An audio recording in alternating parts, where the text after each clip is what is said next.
Please subscribe Ito Money Vlog.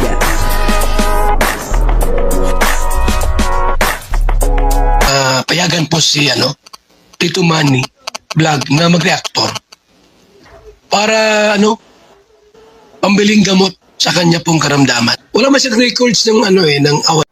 Tatay ni Krista may binunyag. Ano po? Kaya naman pala Ha? Papanoorin po natin yung video, no? At alamin po natin kung ano po yung ibinunyag ng tatay ni Krista. Ano po? Pero bago po yan, siyempre ako muna po bumabati sa inyo lahat ng magandang umaga, magandang tanghali, at magandang gabi sa inyong lahat mga kapatid. Saan man kayo ng panig ng mundo naroon ngayon, ay mag-iingat kayo palagi at pagpalain kayo ng ating Panginoon. Maraming salamat din po sa patuloy na tumatangkilik sa aking YouTube channel at nanonood sa aking video reaction. Patuloy lang po natin suportahan sila Kuya Bal Santos Matubang, Kalinga Prab, at Edna Vlog, Jack Tapia, at yung mga kasamahan ko pong reactor sa Kalingap. Ganun din po yung mga charity vlogger na Kalinga Partner. Ito po yung video na kung saan ito pong tatay ni Krista ay may ibinunyag. Ano po, kaya naman pala, at ang kabuuan po ng video ito ay mapapanood po natin sa YouTube channel ni Kalingap Tata. Ayun, portahan po natin, Kalingap Tata. O, ito po yung video, panoorin po natin. School lang, school bahay. Hindi naman sila, hindi tulad ng mga, sabi ko nga, yung mga taga rito na nagagala. Sila hindi, bahay lang talaga kasi sobrang, din yun, pinoprotektahan ng nanay niya. Kaya ako naman, may trabaho naman ako, yung nanay niya kasama palagi. Talagang sinanay ka sa kasama nila. Kaya natural lang na yung pag disiplinahin sila, pangaralan sila. Saka para sa kanila naman yun. Para sa kanila naman. Sabi ko nga gaya sa school, sa inyo naman yan, mag-aral kayo ng mabuti. Kasi para sa inyo nung hindi para sa amin. Kasi unang-una, kung makatapos sila, nasa kanila na yan. Kung halimbawa, tawag yan, mag-asawa sila, at least tapos na sila. Kung saan nagampanan na namin bilang magulang, nagampanan na yung tungkulin nyo. Para pag-aralin sila. Kapag tapos. At saka, kapag trabaho na sila, so that's the time na sila na naman mag-desisyon sa sarili nila kung saan nila mag-asawa. Enjoy na nila O hindi mo na sila mag-asawa, enjoy mo na pagka bilang single, o gusto niya pang tumulong sa kanila. Kung gusto niya pang tumulong, kumaga, nasa saktong edad na talaga sila mag-asawa kung gusto nila. Kasi talagang sa magulang, talagang kailangan pag-aralin mo yung anak mo. Yan. Kasi gaya namin mag-asawa, di naman kami nakapagtapos ng pag-aaral. Kaya sa kanila lang. Sa kanila lang kayo babawi. Kaya sabi nga niya, hanggang kaya, pag-aralin. Kakayanin. Basta makita natin sa kanila na sumikap din sila sa pag-aaral. Pag minsan nga may award sila sa school, pag-akit ng stage, tuwan-tuwa kami kasi hindi mo alam na may din pala yung anak mo. Siyempre proud kayo sa anak nila. Minsan nga, ayaw ko pa nga Minsan, kaya pag nag-graduate sila, ako sinasama, pinapaano niya na misis. Ay, ko lagi pinapagod. Huwag na, naiiyak nga. Hindi, kasi ikaw lalaki, babae yan. Ganun. Kasi magkamukha kami. Sige tay. Maraming salamat sa So at least okay na yung tricycle nyo. Kunting kulang na lang. At syempre, masaya tayo sa ni Krista, sa buhay niya ngayon. Na natutulungan ng mga sponsor. Lalo ni Kuya Rab, Kuya Val. At syempre, andito pa rin kami para kay Krista. Nakasupport pa rin kami. So hanggang dulo yung namin, suporta namin kay Krista. Salamat. Saka po pala uli, nagpapasalamat ulit ito kay Mami Rose sa sa binigay niyang pampagawa sa bubong. Wow, yan. Salamat po kay Mami Rose. Thank you po. Shout out. Si Ma'am Rose din pala yun. Si Mami Rose. Sabi kasi ni Mikoy, Mami Rose lang. Mami Rose. So yun ang sponsor talaga ni Mikoy. Yan talaga ang tumutulong kay Mikoy. So si Mami Rose, napakabait din. Napakamatulungin kay Mami Rose. So ayan. Hindi na kayo matutuluan dyan at naayos na. Okay na yun. Hindi na kayo maulanan. So tay, matagal ko na sa ibigay ito tay. Kaso ngayon lang talaga nagkataon na na bisita ko kayo, napuntahan ko. So, yan, nag-chat na nga sa akin kung bakit daw hindi ko pa nabigay sa'yo. Medyo busy pa lang po, ma'am. Kaya medyo hindi ko mananalo kay tatay. So ngayon, nagkataon na nabisita kami dito. Kaya ito ay, di siya magpabanggit tayo galing sa anonymous sponsor. Para daw sa'yo to.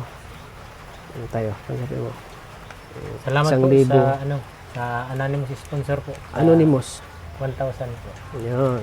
Maraming salamat po. At lagi po kayong nandyan para sa amin.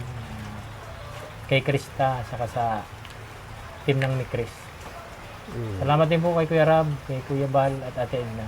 Yan. Kung dahil sa kanila, Opo. Hindi dahil sa kanila po, wala po talaga mabubuong kalingap. walang kalingap, Sa inyo po, Kuya Tata, walang mikris, kung walang... Ate Ligaya, maraming salamat po. So ayan, siyempre maraming salamat kay Mami Rose sa Ma'am pinabot Rose, niyo po. maraming salamat po.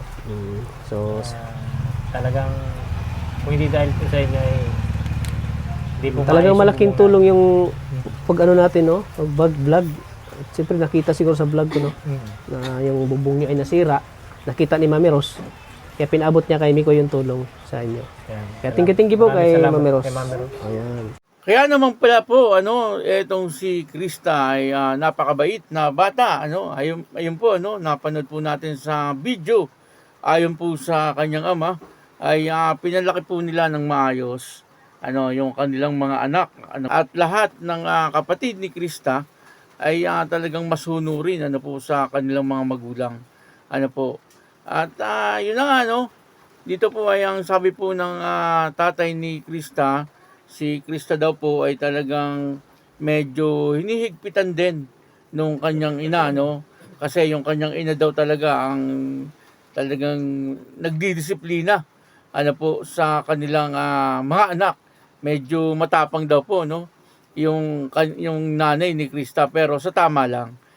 Sa tama lang naman daw, Hindi, kumbaga, hindi masyadong mahigpit, hindi masyadong maluwag, Kumbaga ay talagang naandon ang kanyang tamang pagdidisiplina dito kay Krista. At nakikita naman po natin na sila Krista ay napalaki po ng maayos.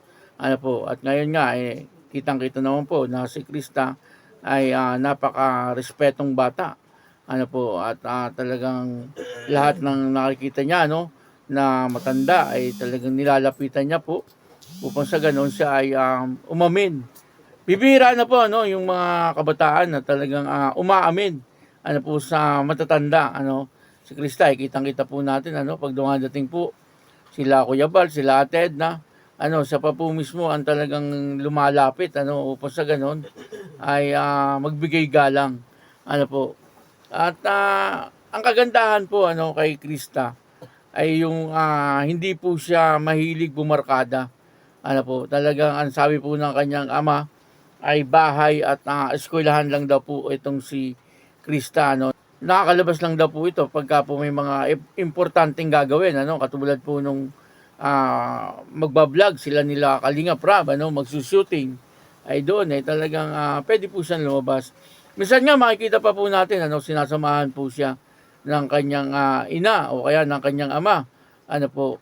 Kasi nga itong si Krista ay wala pa sa hustong gulang, 15 years old pa lang, bagamat nakikita po natin, dalagang-dalaga na si Krista, pero yan po ay malaking bulas lang.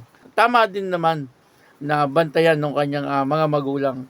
Bagamat meron po silang tiwala sa Kalingap, po, pag minsan siguro sinusundo na lang ni Kalingap Mikoy or kung sinong K-Boys, po, ang sumusundo sa kanya, pero hatid sundo po siya at talagang hindi po siya pinapabayaan ng Kalingap, po. Kaya nakikita naman po natin na tiwalang-tiwala naman po yung mga magulang ni Kristano sa Kalingap. Siguro po bibihirang magtiwala itong mga magulang ni Kristano, lalong-lalo na po kung sa mga gasing edad ni Krista. Kasi kitang-kita naman po natin na medyo mahigpit po talaga etong ina ni Krista, Yung ama parang okay lang Siguro doon sa ina medyo may mga tanong, pagka pinagpapaalam itong si Krista, o kaya kapag nagpapaalam si Krista ay talagang medyo tinatanong munang mabuti nung ina, po. Tama lang naman po yun, Kasi sa ikabubuti din naman po ni Krista ang ginagawa ng kanyang ina at ng kanyang ama. Ano po, at sabi nga nung kanyang ama ay ang tanging maibibigay lang daw po nila dito sa magkakapatid ay yung pag-aralin sila.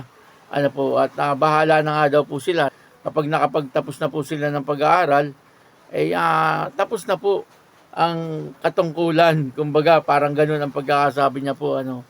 Pero siyempre, hindi pa rin po matitiis ng magulang ang isang anak. Ano. Kahit na po may asawa na yan, kailangan talagang naandun pa rin ano, na yung gabay. Ano po, kasi hindi naman basta-basta maiiwan yung mga anak. Ano po. Kumbaga, sabi lang po yun ng magulang, pero hindi po talagang kayang tiisin ng magulang ang anak. Ano po. At yun din po nakikita ko dito sa mga magulang ni Krista, ano, na talagang mahal na mahal po nila ang kanilang mga anak. Kaya yun, ano, dito po ay may mga ibinunyag etong tatay ni Krista, no, tungkol po doon sa pagpapalaki, ano, doon po sa kanilang mga anak, lalong-lalo na po dito kay Krista. Kaya yun, maraming salamat po sa inyo lahat. At ako po si Tito Manny Vlog na nagsasabing God bless you all. Diyos mabalos.